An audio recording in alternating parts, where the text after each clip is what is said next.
Yeah. Stolze, Yeah, Stolze, which means proud, and it's a good term. So we're here at the Gettysburg National Monument, the battlefield site with the family. It's a little chilly, isn't it, guys? A wee bit, just Ella, are you cold?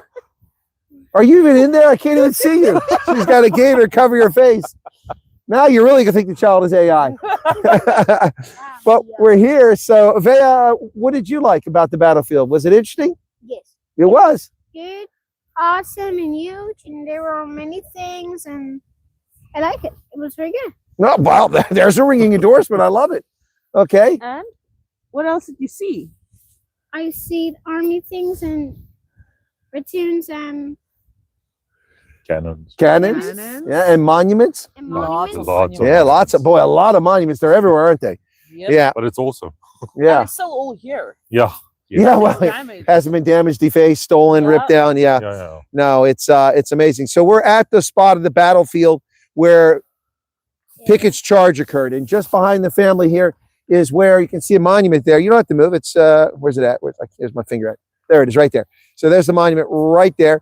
Come on back in the picture. That's the high water mark. This is where the Pickett's charge, 15,000 Confederate troops came across that field in 42-degree temperatures, wearing woolen suits, some of them without shoes, carrying their muskets, charging across this field while artillery exploded all around them and bullets whizzed past them.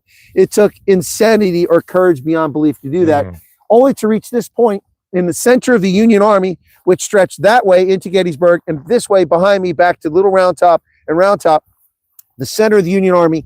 And General Meade's headquarters was about 100 meters that way. So they found the right spot, but unfortunately they picked the wrong way to do it. They charged, they got to here, they actually engaged hand-to-hand combat. And right here, I'm going to spin this around a little bit so you guys can see it.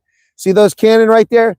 Those cannon are the cannon from the battery from Lieutenant Cushing, who under President Obama was awarded the Congressional Medal of Honor about 150 years after the Civil War ended for his actions right here. They fired that cannon right into the face of the Confederate soldiers, which helped stop the advance. And this is with the high water mark. This was basically the end of the Confederacy. After this, they never had a chance to win the war. And President Lincoln's dream, the Republican Party's dream of ending slavery, became true because this battle stopped the Confederate. This is the furthest they ever got in any advance. And so this made it clear that after this, they couldn't continue. It just took 2 more years to win the war. All right, what about you guys as parents? What did you think of it? Was it great for the kids? What about you guys? Very informative. Yeah, informative. Especially with someone like you with the knowledge that showed and explained so many things to us. And yeah, for the kids, it really helped to tire me out. No. That helps. No, He says he's not tired. All you can see is discombobulated hands. Come back in the picture. Don't stand in front of your sister. There you go. And yeah, I just love that the actual artifacts are here. Yep. And some is replicas, but majority. And if you look at the monuments that's built, the roads, people respecting the roads. It's all clean. It's clean. There's no rubbish. No Yes. rubbish. No. And yeah, there's actually restrooms available everywhere. That's good because I need to go wee. And So- nothing is defaced. And Yeah. everything's explained. There is, even if we don't have Chris around, which really helps. You still could have figured it out. faster, But with everything's explained on all the boards around us. So, and yeah, very factual and very, very sad. Some stuff is really sad when you read it. Yeah. You understand why it happened, but Still horrific. And when you think about not so much of this battle, but in other battles in the Civil War, you would have brothers fighting for the Confederacy against their own brother fighting for the Union, and cousins and same ethnic groups, Germans and Irish. We were talking about this in our car, about how there were Irish brigades in the Union, but there are also Irish brigades, most Irish brigades in the Confederate Army, and they fought each other. Like at Chancellorsville, it was a terrible situation. It was truly horrific. It was family against family, and it really was that way. But the South never really had a chance if you look at things because they were just overwhelmed by the population, the industry of the North, and just a matter of time. And this is as far as the Confederacy ever got. They invaded Pennsylvania, crossed the Mason-Dixon line, came up behind the mountains over there, behind those monuments, headed towards Carlisle Barracks onto Harrisburg to try to capture the capital of Pennsylvania and force the Union to sue for peace. But one of the nice things about this in the wintertime, as I told Werner a few minutes ago, is that we have stunning sunrise and sunsets here in the wintertime because of the latitude of Pennsylvania. We get these pink and purple skies. And if you look behind, they won't be able to see it too well on the screen, but you guys can look and look at that beautiful sunset back there where the sun is going down. It's just absolutely gorgeous, dipping behind the mountains of Pennsylvania and then of Western Maryland. So let's see. We also went to see the Army History and Education Center, and you got to run around World War I trenches. What was that like? Fun. Well, thank you for that very in-depth answer. What about you, Ella? Did you enjoy walking through the trenches? In the trenches there, what did you see? When we went When we like went half down, under. And where it's dug out underground? You No, didn't now do it's like that? You did First it. place we You did it. stopped, But and then you guys went it was walking, and we fun saw the there, helicopter. and I yes, that's enjoyed what there we and did. enjoyed the That was really the fun. things to go and I so which way to go. Uh-huh. There were that way and that way. Okay. And I choose one there and then go inside at that level. It was interesting, wasn't it? They had the little dugouts inside. Yeah. And then that way still going out and free. All right. And All right. I enjoyed it inside. I'm glad you did. I did too. That was kind of fun. What about the tanks One Really fun. and the helicopter? Can I tell you? Okay, go ahead. Can I Guys. tell you something? Yes. The one door that's plastic and closed, one door that is closed too. Yeah, You can see Pedroia. over. That's like houses. But you couldn't go in because they were locked. Uh-huh. Yeah. Yeah, yeah. What about the tanks? Ella, did you like the tanks or the helicopter? Yeah, I did. Yeah, you Which one did. I like Which one did you like both more? too. Tank or the helicopter? The tank. There were some big tanks there too, weren't there? Okay, guys, I think everybody's getting pretty cold here. I think And Ella might be frozen. If we're Yeah. gonna oh, so I don't have to rent the DVD. I can watch Frozen right here. What's the? Is it Anna and Frozen? I don't. Anna and Elsa. Anna and Elsa. Yeah, And Frozen. It can be Olaf. It can be Olaf. There you go. You want to build a snowman?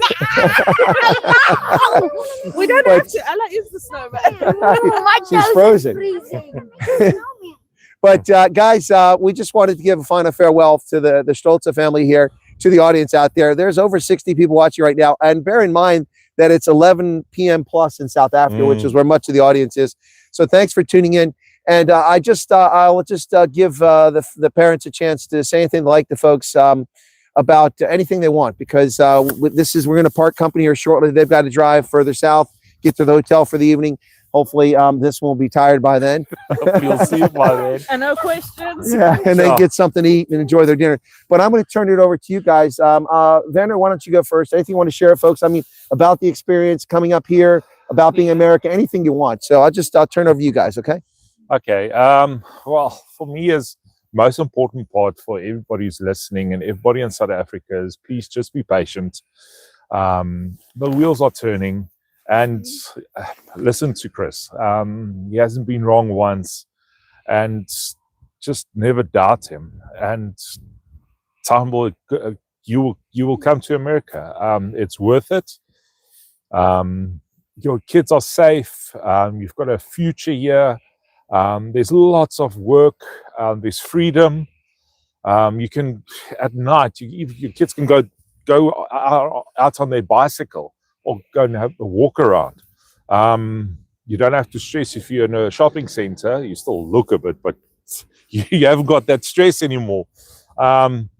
So just please fill in the forms, and if you guys did, be patient. Your time will come. They are looking out for a house for you or a place to stay. If you're a big family, they'll have to look for you, but they'll find a spot, and it's worth it. And I just want to say thank you to Chris for the opportunity and for the lessons the history lessons we got yesterday and today. It was awesome, and his knowledge, that hit just. I think my father-in-law doesn't come close to the knowledge that he's got. You have to be very careful right now. But anyway, so I just want to say thank you, and God bless. Thanks. Naomi? I'm Well- very thank you that we all. No. No, let's approach. Go ahead. Stay there. Thank you very much that we are exploring, and God, thank you very much that we are during the holiday and those things. And I like it that we explored and have everything and have spend time like a real family and have cheer and everything like that. Ah, baie dankie. Dankie, Emma. Well, guys, Chris is really tall. He's taller than me. He's taller than me and Rana. I'm not even in the picture. That is cheating.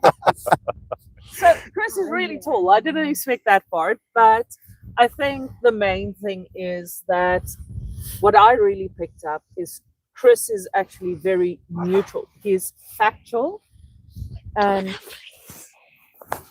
he's actually more optimist. A lot of, like, I would see something and immediately see the negative.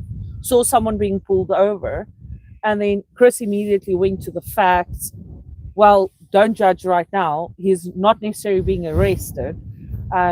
They being respectful.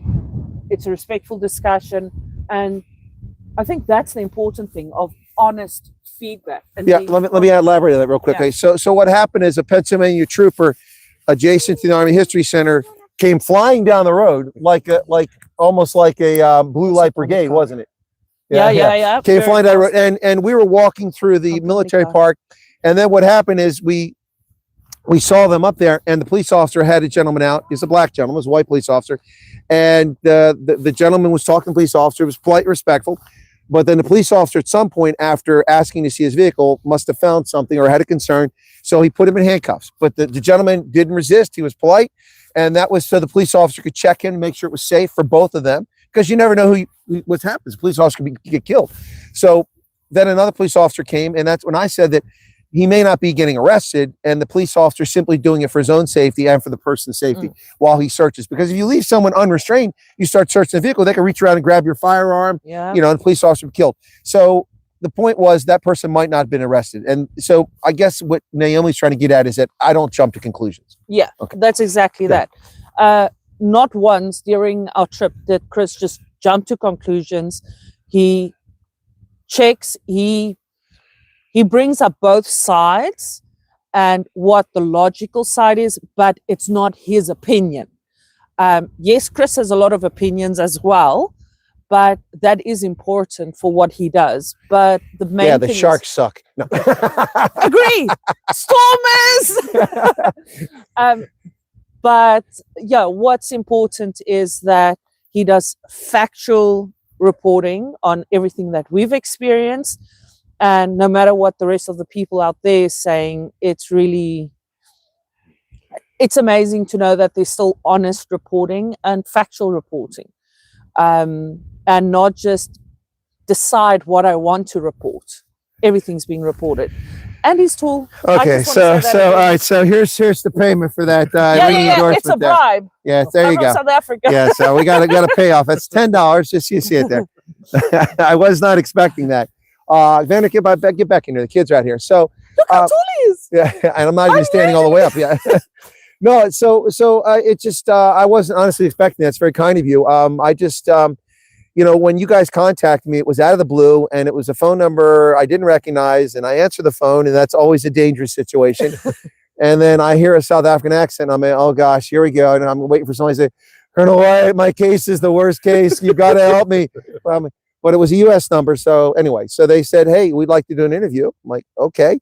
And they said, you can look us up and find out about us. And I did. And I agreed to do the interview before that because you're refugees. And then we went ahead and did it. And they went on camera. It was fantastic. But I got to tell you that when they said the interview, so should we drive to you? I'm like, drive to me? You were in South Carolina. That's like the other end of the country. That's a long way. I mean, I don't drive that far these days anymore. I used to. Anyway, so I said, no, let's just do it on Zoom. And then I realized that the kids are going to be in school soon, and you're going to be looking for work soon. And so you're not going to have the freedom to move about like you do now. And you had the resources and the vehicle to come up here after the Shyster's vehicle was returned. Yes. Yeah.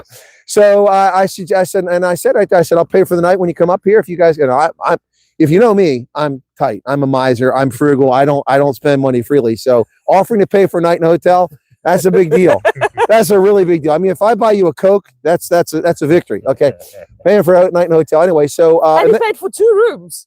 I did. Well, first off, I found a big family room in the Homewood Suites, and like look, we're not royalty. We don't need something that fancy. I'm like, and I was like, thank God it was expensive. So I found a flea-bitten hotel, you know, really dirt cheap next to the highway, you know. I think there were prostitutes outside, those ladies. I'm not sure anyway. No, but seriously, it was nice, actually. I was a Hilton brand, so we got you in there. But no, I said, I'd offered, and I said, if you guys want to come up, I'll pay for that night. And a lot of people are cock prodders in this world. They really are. Oh, I'll do that. I'll see you. You know, they say, but they never follow through. And these guys came up, man. It's been a lot of fun. I'm not quite knackered because I still got to work tonight, but I'm definitely going to take a break for a few minutes after we get out of here. But they've got to drive for about an hour and 45 minutes, probably with the traffic on a Sunday night, and head back down south. But it has been really lovely, and I'm grateful that you guys came up, and I hope that we can do something again sometime. I don't get down to South Carolina much, especially not from May to October when it's brutally hot and humid. I mean, that's like Durban weather down there. No thanks in the summertime. What about a bribe and we pay for your hotel? Ah, okay. Well, I just made $10. I might as well use it. Yeah, no, I put it back in my wallet. I'm like Ramaphosa. I made a promise and didn't fulfill it. I put it right back in my pocket. Anyway, no, but it's been fantastic. So now I've interviewed South Africans who've come over the program in person in Birmingham, the Langton family, in Idaho, in Twin Falls with the Hudson-Beck family, and now with the Stolze family here. And I've noticed something. Other than Langtons, there seem to be a lot of German surnames here. Where are the Afrikaners, man? Stolze, Hudson-Beck, these are Germans. Anyway, but seriously.